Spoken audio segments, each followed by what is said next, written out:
On s'est tous déjà posé la question, non? Pourquoi certains enfants adorent l'école alors que pour d'autres, c'est une vraie lutte, au point de vouloir tout abandonner? Le décrochage scolaire, c'est pas juste un chiffre, c'est un vrai drame. Mais imaginez une école qui a une approche différente, une approche qui semble tout changer. Allez, on plonge ensemble dans ce modèle éducatif vraiment pas comme les autres. Pour bien comprendre de quoi on parle, il faut s'imaginer un enfant qui, jour après jour, se sent de plus en plus seul, de plus en plus invisible à l'école. Ce n'est pas juste qu'il sèche les cours, non, c'est bien plus profond. C'est une vraie rupture intérieure avec les autres, avec l'envie d'apprendre. C'est ce sentiment d'être mis de côté qui peut laisser des traces pour très très longtemps. Et si au lieu de toujours essayer de réparer les élèves qui décrochent, on changeait complètement notre façon de voir les choses? Et si on construisait un système qui, par nature, protège ce lien si précieux, et ce, dès le premier jour? C'est la question fondamentale que ce modèle nous force à nous poser. Alors, voilà comment on va décortiquer tout ça. On va d'abord regarder le problème de la déconnexion en face. Ensuite, on va découvrir les 3 piliers de la solution: la confiance, la communauté et une institution repensée. Et pour finir, on verra concrètement comment ça marche, avec quelques histoires vraiment parlantes. En fait, toute la philosophie de Decroly part d'une idée simple, mais hyper puissante. Il y a 2 expériences opposées. D'un côté, l'exclusion qui mène au décrochage, et de l'autre, l'inclusion qui permet de se construire. Et cette phrase, elle vient de l'analyse des spécialistes du Centre du bien-être, et elle résume absolument tout. Ce n'est pas une méthode qui attend que les enfants tombent pour les rattraper, non, c'est une méthode proactive, qui crée un environnement où le lien a toutes les chances de tenir bon dès le départ. D'accord, mais alors comment on fait pour tisser ce lien si solide? Eh bien, tout commence par un mot qu'on connaît tous, un mot à la fois simple et un peu paradoxal, la confiance. C'est un peu comme un jardinier, vous voyez? Quand il plante une graine, il n'est pas sûr à 100% qu'elle va pousser, mais il lui fait confiance.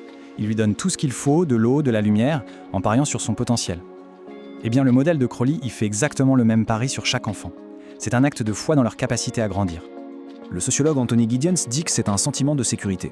Et c'est exactement ça que cet environnement éducatif cherche à créer. Un espace sûr où l'enfant peut oser. Oser explorer, oser se tromper et donc oser apprendre, sans cette peur de l'échec qui peut tout bloquer. Et là, ce qui est génial, c'est qu'on voit vraiment l'effet domino. La confiance de l'adulte, ça se transforme directement en compétence chez l'enfant.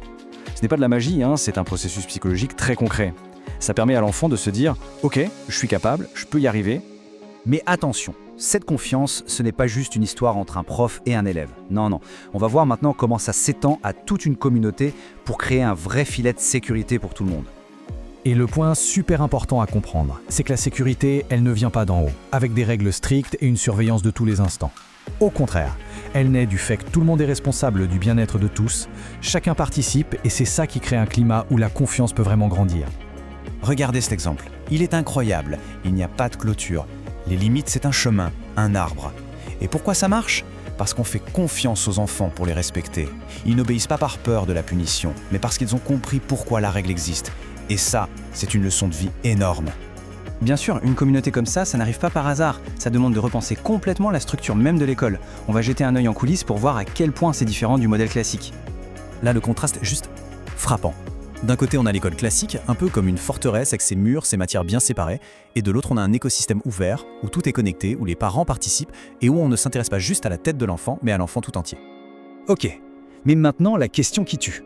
Est-ce que ça marche pour les enfants qui sont déjà en train de lâcher? Ceux qui arrivent avec un sentiment d'échec, qui ont déjà perdu pied dans le système traditionnel. Est-ce que ce modèle peut vraiment les raccrocher? Et l'histoire de Louis, elle est touchante parce qu'elle nous rappelle une chose importante. Même le meilleur des environnements a ses limites. L'école a pu l'aider à s'ouvrir aux autres, c'est énorme. Mais elle ne pouvait pas, à elle seule, réparer des blessures plus profondes. Ça montre que parfois, un soutien extérieur reste indispensable. Avec Nicolas, par contre, c'est une toute autre histoire. Il est arrivé en résistant à tout. Mais l'école ne l'a jamais lâché. Elle lui a offert un cadre stable pendant des années en lui laissant le temps de grandir à son rythme. Et ça, c'est la preuve que parfois la clé, c'est juste la patience et le fait de maintenir le lien quoi qu'il arrive. Et puis il y a Arthur, un élève brillant, mais qui, dans un système classique, s'était complètement isolé, rongé par l'anxiété. À Decroly, il a retrouvé la confiance. Il s'est remis à apprendre avec plaisir, il s'est épanoui. Son histoire montre à quel point un changement d'environnement peut littéralement tout changer. Alors qu'est-ce qu'on retient de ces 3 histoires? Eh bien que cette méthode a un potentiel énorme. Elle peut vraiment raccrocher un enfant qui commence à se détacher. Mais, et c'est tout aussi important, ce n'est pas une solution miracle. Elle peut maintenir le lien, mais ne remplace pas toujours un soutien extérieur quand c'est nécessaire. Et finalement, le vrai succès, la plus grande réussite de ce modèle, elle est là. C'est que même quand un élève a des difficultés, même quand c'est dur, le lien avec l'école, lui, il ne se casse jamais. L'absentéisme n'existe presque pas. L'enfant sait qu'il fait partie d'une communauté qui ne le laissera pas tomber. Alors tout ça, ça nous amène à une dernière question. Une question qui va bien au-delà des murs de l'école. Ces principes, la confiance, la communauté, l'ouverture, comment est-ce qu'on pourrait s'en inspirer? Dans nos familles, dans nos entreprises, dans notre façon de vivre ensemble? Parce que ce modèle, c'est bien plus qu'une simple méthode pédagogique. C'est une véritable source d'inspiration pour réinventer nos relations.